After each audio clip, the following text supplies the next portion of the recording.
नमस्कार मित्रों, मैं हरिओम एस्ट्रोलॉजर आपका अपने चैनल में एक बार फिर स्वागत करता हूं। आज मैं आपको सुनाने जा रहा हूं कार्तिक मास के 22वें अध्याय की कथा। श्रद्धा भक्ति भाव से श्रवण करें। बोलो लक्ष्मी नारायण भगवान की जय। राजा पृथु ने नारद जी से पूछा, हे देवर्षि, कृपया आप जब मुझे यह बतलाइए कि वृंदा को मोहित कर कर भगवान विष्णु ने क्या किया, फिर कहाँ चले गए।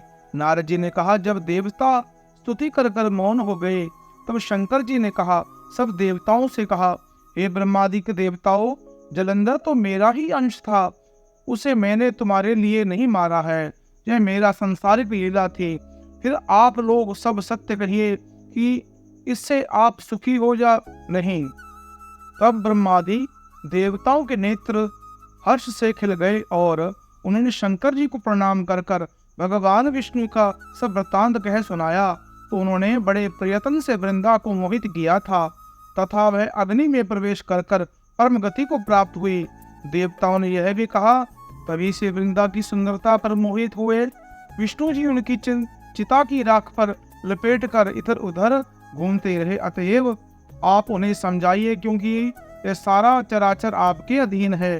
देवताओं से यह सारा वृतांत सुन शंकर जी ने उन्हें अपनी माया समझाई और कहा, उसी से मोहित विष्णु भी काम के वश में हो गए। परंतु माया देवी माँ त्रिदेवों की जननी, सबसे परे मूल प्रकृति परम मनोहर, वही गिरजा भी कहलाती है। देव विष्णु का मोह दूर करने के लिए आप सब उनकी शरण में जाइए।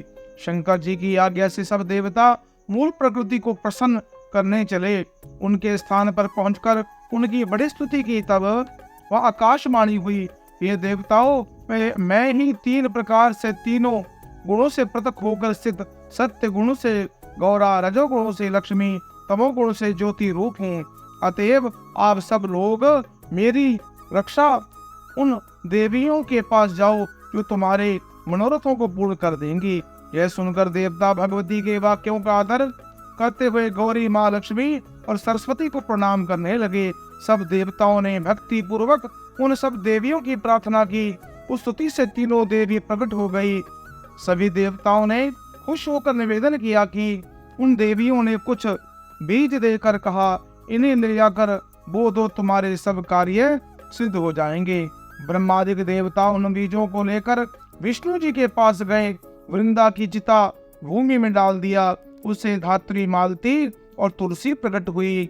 विधात्री की बीज से धात्री, लक्ष्मी जी के बीज से मालती और गौरी के बीज से तुलसी प्रकट हुई। भगवान विष्णु ने जो ही उन स्त्री रूप वाली वनस्पतियों को देखा तो वे उठ बैठे। कामस अक्षत चित्त से मोहित हो उनसे याचना करने लगे।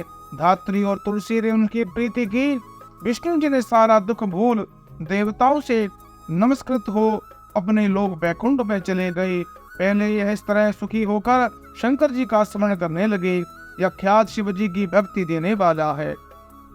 जो इस कथा का श्रद्धा भक्ति भाव से श्रवण करते हैं, उनके समस्त काम पूर्ण हो जाते हैं, उनकी इच्छाएं पूर्ण होती हैं, उनके कार्य सिद्ध हो जाते हैं और भगवान लक्ष्मी नारायण की उन पर सदैव कृपा बनी रहती है।